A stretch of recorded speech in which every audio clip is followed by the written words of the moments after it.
Ram Ram everybody.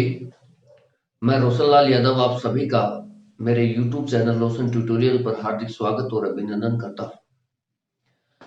दोस्तों, पिछले video lectures में हम परसेंटेज को पर काम कर रहे हैं। बहुत ही डिफरेंट वैरायटीज के कंसेप्ट हमने देखे हैं पिछले 19 पार्टों में।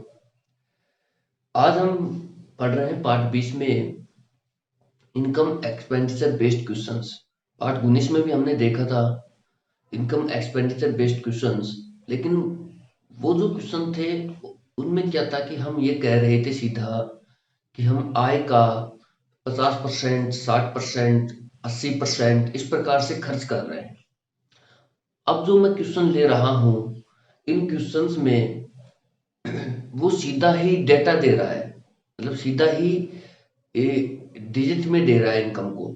जैसे 8,000 रुपए इनकम है, 7,000 रुपए उसका खर्चा है, फिर उसको हमें सोल्व करना है। तो इस तरह के सवालों को हम कैसे सोल्व करें वो देखते हैं।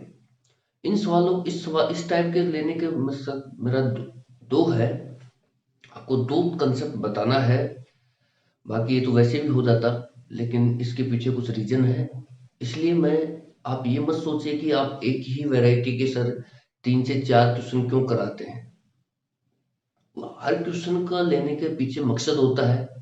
इसलिए मैं नहीं चाहता कि हमसे कोई भी कंसेप्ट ऐसा छूटे जो एग्जाम में आए और हमें ना आए। ठीक है, तो आप निश्चिंत रहिए, धीरे धीरे चीजें करेंगे। और पिछले 1-2 दिन से वीडियो भी नहीं आ रहे हैं, तो अब कंटिन्यू रहेंगे। देखिए, मेरी पिछले 2 दिन से नाइट ड्यूटी लगी हुई थी और इस वजह से मैं ना तो वीडियो रिकॉर्ड कर पा रहा था, ना ही कुछ कर पा रहा था। लेकिन अब चीजें धीरे धीरे आपको मिलते रहेंगी वीडियोस। तो आप पढ़िए जितना हो सके। नई वीडियो मिलते हैं तो पिछले वीडियोस को रिवीजन कीजिए। ठीक है, आप उनसे चीजें सीखिए। आप निश्चिंत मत रहिए कि देखो वीडियो आएगा तो ही पढ़ेंगे। पिछले वीडियोस उनको 1-2 रिवाइज कर लीजिए। ठीक है, तो ये हैबिट में लाइए आप। ठीक है, तो मैं तो यही कहूंगा। चलिए क्वेश्चन देखते हैं, कंसेप्ट देखते हैं। बहुत अच्छा क्वेश्चन है। क्वेश्चन है कि a man spends rupees 7,000 out of his income of rupees 8,000. Find if his income is increased by 20% and his expenditure is increased by 10%. Find the percentage change in his saving. ये तो हम पहले भी निकाल रहे थे। हिंदी में देखते हैं। एक व्यक्ति 8,000 रुपए की आय में से 7,000 रुपए व्यय करता है। यदि उसकी आय में 20% तथा व्यय में 10% की वृद्धि होती है तो बचत में प्रतिशत परिवर्तन ज्ञात करो। दोस्तों, ये जो सवाल है, हम पहले क्या कर रहे थे कि एक व्यक्ति 50% अपनी आय का 50% खर्च करता है। इस तरीके से क्वेश्चंस थे। लेकिन अब क्या है, अब सीधा ही ये डिजिट दे रहा है। ठीक है, अब क्या है, ये सीधा ही वैल्यू डिजिट दे रहा है। 8,000 रुपए में से 7,000 रुपए खर्च कर रहा है, सीधा ही नंबर्स को दे रहा है। तो ऐसे सवालों को करने के लिए हमें क्या करना चाहिए वो देखते हैं। मान लो ये है अपनी इनकम। ठीक है, इनकम बोले तो आय। ये है एक्सपेंडिचर,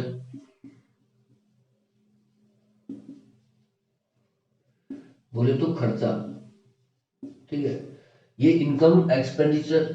अब इनकम में से जब हम एक्सपेंडिचर घटा रहे होंगे तो हमारे पास आएगा सेविंग।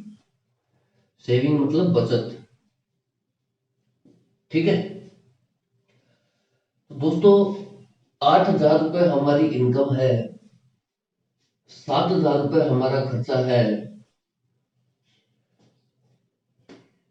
ठीक है, तो 8,000 रुपए हमारी इनकम है, 7,000 रुपए हमारा खर्चा है। तो हमारी बचत कितनी हुई? 1,000 रुपए। तो इस तरह के सवालों को आप करने से पहले ये ध्यान रखिए, जब भी वैल्यू डिजिट में दे रखी हो, मैं फिर रिपीट कर रहा हूं, जब भी वैल्यू डिजिट में नंबर्स में दे रखी हो, एग्जैक्ट नंबर्स में दे रखी हो, तो हमें इसको मैक्सिमम जितना हम सोल्व कर सकते हैं वहां तक इसको सोल्व करके लेके जाना है। कैसे? इसको उस रेशियो में सोल्व करके लेके जाना है जहां मैक्सिमम हम सोल्व कर सकते हैं। 3 बिंदु से 3 बिंदु कट गए, तो ये जो रेशियो मिला मेरे को इनकम और एक्सपेंडिचर का 8:7 मिला। 8:7 में हमने इसको सोल्व कर लिया। क्यों किया? क्योंकि अगर हम जब परसेंटेज निकाल रहे होंगे, चेंज निकाल रहे होंगे, तो उस समय हमें बड़ी वैल्यूज पे काम नहीं करना पड़ेगा। साथियों, मैं आपको ये भी बताता चल रहा हूं कि एग्जामिनेशन पॉइंट ऑफ व्यू से हमें कैसे सोचना है। ठीक है, तो आप इस चीज को समझिए कि जब भी वैल्यू एग्जैक्ट नंबर्स में दे रखी हो, तो हमें उसको सोल्व करके मैक्सिमम सोल्व करना है। हमें उसको रेशियो में मैक्सिमम सोल्व करके वहां तक लेके जाना है कि जहां तक मतलब उसके आगे कट ही नहीं सकता। ठीक है, इससे क्या होगा, जब हम परसेंटेज चेंज निकाल रहे होंगे तो हमारे लिए बहुत ही इजी रहेगी कैलकुलेशन। ठीक है, तो आप जब भी इन सवालों में नोट डाल के लिखिए कि जब भी वैल्यू एग्जैक्ट नंबर्स में दे रखी हो, तो हमें उसको मैक्सिमम मतलब उसको मैक्सिमम लेवल तक उसको सोल्व करना है। ठीक है, इतना डाल लीजिए ताकि आपको ध्यान रहेगा कि उसको जितना हो सके उसको अनुपात में सोल्व करना चाहिए। क्यों?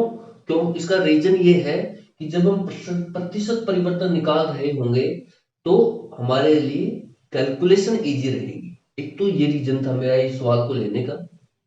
दूसरा, अब आप देखिए कि इनकम 8 है, एक्सपेंडिचर 7 है, तो सेविंग कितनी है? 1 है। भाई 8 रुपए वो कमा रहा है, 7 रुपए वो गवा रहा है, खर्च कर रहा है, तो 1 रुपया उसके क्या हो गई? सेविंग हो गई। तो मैं फिर कह रहा था आपको कि जब भी 20% की वृद्धि हो रही है, 10% की वृद्धि हो रही है, तो आप इसको 100 के टर्म में लीजिए। ये मैंने पहले बताया था आपको पिछले सवाल में। तो आप इसको 100 की टर्म में मानिए। आप 8 नहीं, आप इसको मानिए 800, ये 700, तो कोई दिक्कत नहीं है। भाई 100 जो लगाना है, 100 से गुणा करना है, इसको भी 100 से गुणा करना है, इसको भी 100 से गुणा करना है, और एक को भी 100 से गुणा करना है। ठीक है, अब सवाल जो कह रहा है उसकी लैंग्वेज पे काम करना है। सवाल कह रहा है कि उसकी आय में 20% की वृद्धि हो रही है। इनकम का जो 800 का 20% है, तो आप खुद समझदार है, 8 दूनी 16, 160। दूसरा, वो कह रहा है कि उसकी जो ये जो एक्सपेंडिचर है, व्यय है, उसमें 10% की वृद्धि हो रही है। तो 700 का 10% कितना होगा? 10% की फ्रैक्शन कितनी होती है? 1/10। तो ये कितना आ गया? 70। मतलब इनकम उसकी 160 रुपए बढ़ रही है और एक्सपेंडिचर उसका 70 रुपए बढ़ रहा है। तो जब भी सेविंग में प्रतिशत परिवर्तन वो पूछता है, तो हमें इस टाइप के सवालों को और जल्दी कैसे क्विक रिएक्शन देना है वो देखते हैं। दोस्तों, जब भी पिछले सवाल में भी ये वैल्यू आई थी 100 की, जब भी आपकी बचत, क्योंकि आपको जो निकालना है ना, वो निकालना है उसकी बचत में प्रतिशत परिवर्तन निकालना है। तो जब भी उसकी जो बचत है वो 100 रुपए हो, जब भी उसकी बचत 100 रुपए हो रहा है, यहाँ पर 100 हो, ठीक है, 100 के क्रम में हो, तो हमें इसका जो प्रतिशत परिवर्तन आएगा वो डायरेक्ट आएगा। और जो डायरेक्ट आएगा वो ये जो दो वैल्यू है, इनमें जो चेंज हो रहा है, इन दो वैल्यू का डिफरेंस होगा सीधा। ठीक है, DIFFERENCE, डायरेक्ट इन दो वैल्यूज का जो सेविंग और इनकम और एक्सपेंडिचर का जो डिफरेंस आ रहा है, कितना आ रहा है दोस्तों? 160 में से आप 70 को घटा रहे होंगे, तो कितना आएगा? 90। तो ये जो तो डिफरेंस है 90%, ये हमारा क्या होगा? आंसर होगा। आप डायरेक्ट डिफरेंस ले सकते हैं। एक रीजन मेरा ये था इस सवाल को बताने का कि जब भी आपकी, लेकिन ये ध्यान रखिए कि इधर सेविंग में 100 होना जरूरी है, 100 की टर्म में होना जरूरी है। तो आप डायरेक्ट इनकम और एक्सपेंडिचर का डिफरेंस लेकर के डायरेक्ट सेविंग परसेंट निकाल सकते हैं। ये मैं क्यों बता रहा हूं आपको, क्योंकि आप जब करेंगे सवाल को तो आप कैसे करेंगे इसको, भाई आप 160 इसमें जोड़ेंगे, 8160 बनाएंगे, फिर 7070 बनाएंगे, तो ये कैलकुलेशन बन रहा है ना, टाइम लग रहा है। तो आप जब इनका बचत प्रतिशत परिवर्तन ज्ञात करेंगे, बचत में हम अब तक कैसे करते आए थे, बचत में प्रतिशत परिवर्तन कैसे ज्ञात करते आए थे, तो 160 में से 90 आप घटाएंगे तो 90 आएगा यहाँ बटे, अब बचत देख रहे थे पुरानी बचत, भाई प्रतिशत परिवर्तन निकाल रहे थे, तो परिवर्तन हमेशा मैं कह रहा था कि पास्ट पे ही होता है, तो पास्ट कितना है 100, पास्ट कितना है 100, और परसेंटेज चेंज चाहिए मुझे तो 100 से मैंने गुणा किया इसको, तो फिर भी मेरा कितना आ रहा है 90% ही तो आ रहा है। अब ये एक्स्ट्रा कैलकुलेशन कर रहे होंगे 8160 और 7070 लिखने के बजाय, तो आप जब भी सीधा याद रखिए, जब भी यहाँ पर 100 आए तो आपको प्रतिशत परिवर्तन अगर वो पूछ रहा है, बचत में प्रतिशत परिवर्तन पूछे और यहाँ बचत कितनी है 100 है, तो आप डायरेक्ट इनका डिफरेंस लेके भी आंसर बता सकते हैं डायरेक्ट बिना पेन चलाए। ठीक है, तो ये रीजन था। चलिए आगे बढ़ते हैं, अगला सवाल लेते हैं।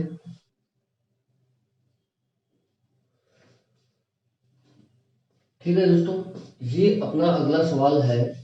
A man spends ₹8,000 out of his income of ₹10,000 if his income is increased by 30% and his expenditure is increased by 15%, find the percentage change in his saving। देखिए मैंने डेटा चेंज किया है ताकि आपको थोड़ा कंसेप्ट और अच्छे से क्लियर हो जाए। एक व्यक्ति है, हिंदी में देखते हैं, एक व्यक्ति है 10,000 रुपए की आय में से 8,000 रुपए वो क्या कर रहा है, खर्च कर रहा है। 10,000 में से 8,000 रुपए खर्च कर रहा है, यदि उसकी आय में 30% तथा व्यय में 15% की वृद्धि होती है तो बचत में प्रतिशत परिवर्तन ज्ञात करें। तो इस प्रकार के सवालों को करने का एक ही तरीका है कि हमने कमाया कितना, खर्च कितना किया और बचत कितनी आई। ठीक है, कमाएंगे उसमें से, जैसे 10,000 रुपए कमा लिए, 8,000 रुपए मैंने खर्च कर दी, तो 2,000 रुपए की मेरे पास क्या आ गई, बचत आ गई। बस फंडा इतना सा ही है। तो ये हमारी इनकम है, मतलब आय, ये हमारा एक्सपेंडिचर है, मतलब खर्चा, और जब इनकम में से एक्सपेंडिचर घटेगा तो हमारी क्या आ जाएगी, बचत। ठीक है, सेविंग। अब सवाल ये कह रहा है कि वो 10,000 रुपए कमा रहा है। ठीक है, मैंने डेटा बदले ताकि और अच्छे से कंसेप्ट क्लियर हो आपको। एक सवाल और लिया है, आप तो बस पढ़ते रहिए, सवाल लेना कैसे कराना है टॉपिक को वो मेरी हेडर है, आप सिर्फ पढ़िए बस, निश्चिंत होके पढ़िए। जब आप फाइनल परसेंटेज हम बताऊंगा कि परसेंटेज हो गया है, तब आप अपने नोट्स चेक कीजिएगा कि मैंने कितने क्वेश्चन कराए, कैसे कैसे कराए, और एक वैरायटी के कितने क्वेश्चन कराए। ठीक है, आपको खुद को रियलाइज होगा एक चीज की, और चैनल है और ये जो चैनल है इसमें कितना डिफरेंस है। ठीक है, तो आप चीजों को समझिए, सीखिए, चैनल को प्रमोट कीजिए। मैं फिर बता रहा हूं आपको कि आप ही हैं जो चैनल को प्रमोट करेंगे दोस्तों। ठीक है, तो आप इस चैनल को जितना हो सके गांव के बच्चों तक पहुंचाइए।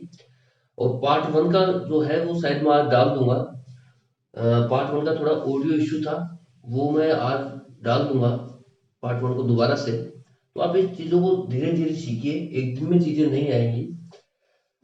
जैसे वो इनकम है, अब सवाल को देखते हैं। 8-10 हजार रुपए कमा रहा है, 8,000 रुपए खर्च कर रहा है, तो जब भी वैल्यू परसेंटेज में न दे करके वो एग्जैक्ट डेटा दे रहा है, एग्जैक्ट नंबर्स दे रहा है कि भाई 10,000 रुपए कमा रहा है, 8,000 रुपए खर्च कर रहा है, इस टाइप से, तो हमें, मैंने पिछले क्वेश्चन में भी बहुत अच्छे से डिस्कस किया था कि हमें उसको मैक्सिमम लेवल तक लेकर के उसको सोल्व करना है। ठीक है, जब तक उसका रेशियो जितना हो सके ना उसके रेशियो में उसको सोल्व करना है, और आगे वो कट न जाए, मतलब कटना नहीं चाहिए, इस लेवल तक सोल्व करना है। जैसे मैंने 3 बिंदु से 3 बिंदु उड़ाए, 2 पंजे 10, 2 चौक 8, अब इससे ज्यादा मैं इस नंबर को नहीं काट सकता, इन नंबर्स को। ठीक है, तो अब मेरे पास रेशियो क्या आ गया, 5:4, 5:4। तो अभी मानता हूं मैं कि आप अगर 5 और 4 लेके क्वेश्चन करेंगे तो भी होगा, लेकिन आप यहाँ पर परसेंटेज है, और परसेंटेज क्या है कि 100 में कितना प्रतिशत परिवर्तन हो रहा है, कोई भी नंबर 100 के रेस्पेक्ट में कितना बदल रहा है, तो क्यों ना हम इन डिजिट्स को 100 की ही मल्टीपल ले लें। तो इससे क्या होगा, कैलकुलेशन इजी होगा। आप इसको लिख सकते हैं 500, 400, यानी कि कोई व्यक्ति 500 रुपए कमा रहा है, 400 रुपए खर्च कर रहा है, तो 100 रुपए उसकी क्या आ रही है, बचत आ रही है। अब सवाल जो कह रहा है उस पर काम कीजिए, वो कह रहा है आय में 30% की वृद्धि हो रही है, तो 30% कितना होगा, 500 का 5×3 = 15, कितना होगा 150, और 400 का 15% कितना होगा, बोलो 15%, 15×45, 60। ठीक है, तो मैंने पिछले सवाल में कहा था आपको कि जब भी सेविंग जो है 100 की टर्म में हो, 100 हो, ठीक है, तो आप इस सवाल को डायरेक्ट, तो प्रतिशत परिवर्तन है वो डायरेक्ट डिफरेंस लेके सोल्व कर सकते हैं। इनकम और एक्सपेंडिचर का जो डिफरेंस आ रहा है कितना आ रहा है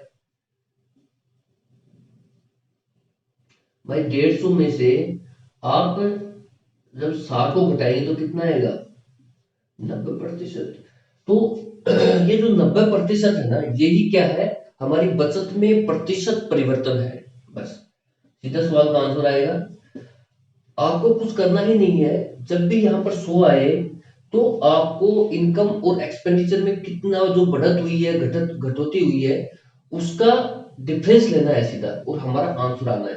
तो ये तो हो गया एक सवाल। तो दोस्तों इसके पीछे और क्या क्या वैरायटीज बन सकती हैं अभी मैं बताता हूं आपको, कि जैसे मान लो ये एक अलग क्वेश्चन है।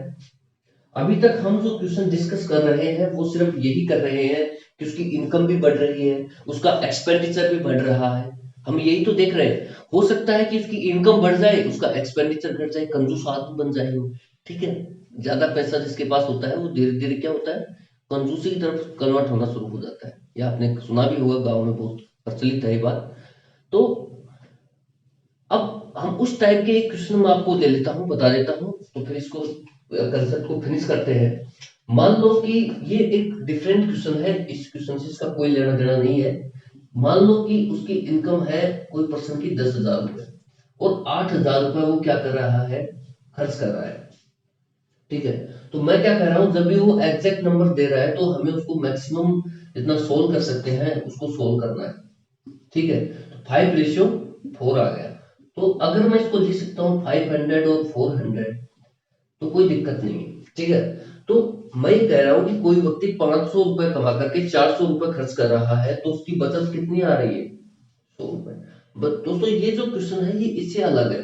अब मैं क्वेश्चन बता रहा हूं आपको। क्वेश्चन ये है कि यदि उसकी आय में 30% ही ले लेते हैं, 30% की वृद्धि हो रही है, मतलब आय जो है दोस्तों, वृद्धि को हम प्लस से डिनोट करते हैं, जो घटत जो कमी आती है उसको हम डिक्रीज को नेगेटिव से डिनोट करते हैं, माइनस साइन से डिनोट करते हैं।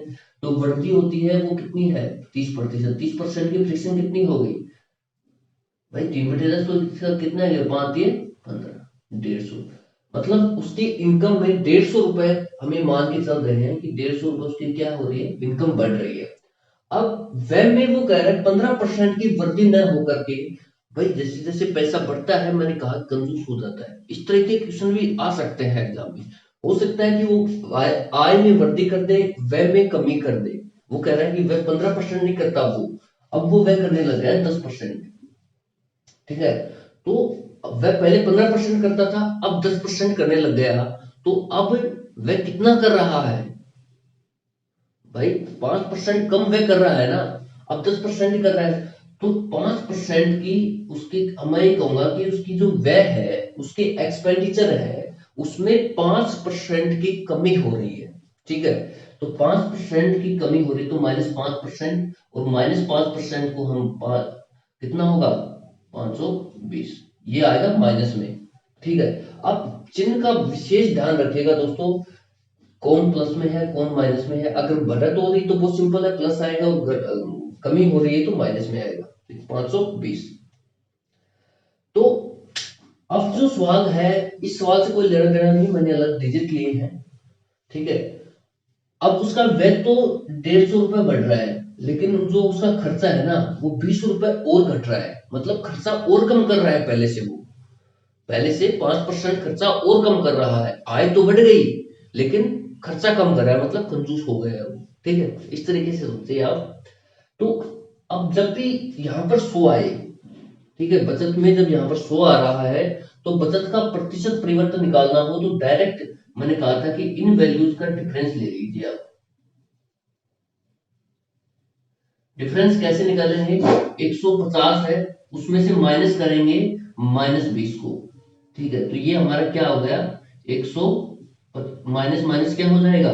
प्लस, माइनस माइनस प्लस, तो 170%, ठीक है। तो उसकी जो आय है वो 170% उसकी आय क्या हो गई, मतलब उसकी जो बचत है, बचत में प्रतिशत परिवर्तन आ गया, 170% उसकी बचत है वो इंक्रीज हो गई है,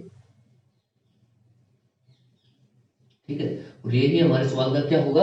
आंसर होगा। तो आप मतलब इंक्रीज डिक्रीज वाले कंसेप्ट हमने देख लिया, आप डिक्रीज इंक्रीज से भी कर सकते हैं, कैसे भी कर आपका क्या होना चाहिए? फंडा क्लियर होना चाहिए, आपका कंसेप्ट बेसिक अच्छा होना चाहिए। फिर चाहे सवाल की लैंग्वेज कोई भी आए आप कर लेंगे, ठीक है। जैसे मैंने कहा कि उसकी आय में तो 30% की वृद्धि हो रही है, लेकिन उसकी जो बचत एक्सपेंडिचर है उसमें 5% की कमी हो रही है। तो अब बताओ उसकी बचत में प्रतिशत परिवर्तन कितना होगा? तो हमने निकाल दिया ना आपके सामने, 170% मतलब बढ़ेगी उसकी इनकम, ठीक है। तो इस तरीके से हम उस टाइप को भी देख सकते हैं। तो मैंने इस इनकम एक्सपेंडिचर बेस्ड क्वेश्चन में बनने वाले सारे टाइप्स मैंने बता दिए हैं। अब आगे वाले वीडियोज में और अच्छे से कंसेप्ट और डिफरेंट टाइप के कंसेप्ट डील करेंगे। तो thank you so much for watching. जय हिंद दोस्तों। आप देखते रहिए और खुशी खुशी पढ़ते रहिए। मैं कोशिश कर रहा हूँ कि जल्दी से जल्दी परसेंटेज को किया जाए। तो आज और वीडियोज आएंगे अभी, तो अभी के लिए इतना ही। आप पढ़िए। Thank you so much.